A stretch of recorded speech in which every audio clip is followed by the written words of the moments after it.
There were hands-free devices, then voice-directed gadgets. Now, the auto industry is talking about replacing drivers altogether. Technology is certainly moving in that direction. We sent special correspondent Steve Goldblum to Las Vegas to check it out. If this car looks like it's from the future, that's because it is. It's the Mercedes luxury in motion. With inward-facing seats and gesture recognition technology, it was drawing a crowd at the Consumer Electronics Show this month in Las Vegas.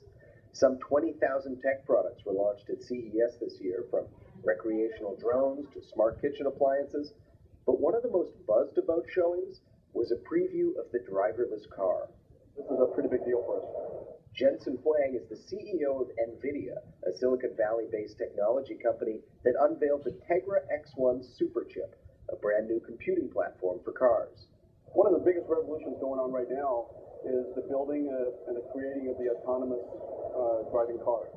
Just a few years ago, NVIDIA was at CES showing off their high-speed processor for video games on Xbox.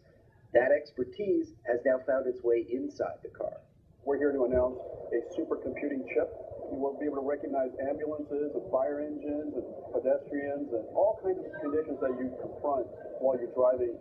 And while most cars lose value the day you drive it off the lot, connected vehicles are expected to improve with age. In the future, we're going to have all cars be connected, and then we connect it to the cloud. You'll get software upgrades over time, and as a result, your car gets better and better over time. Automotive has always been about the looks and the horsepower of the car. We're moving more towards a software-defined car. John Absmeyer runs the Silicon Valley lab for Delphi Automotive, one of the world's largest automotive parts manufacturers.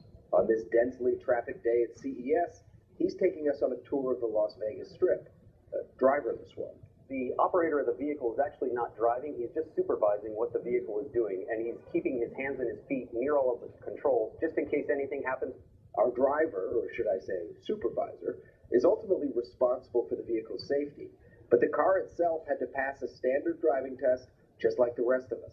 We actually had a Las Vegas DMV administrator giving us an exam to make sure that the vehicle performed safe and as good or better than a human. The system is taking information from about 20 different sensors and then determines where to drive the vehicle. That's sort of like navigation. We program an endpoint and the car tries to get there. Absmeyer says we can expect to see urban driverless technology like this hit the market in the next 10 years.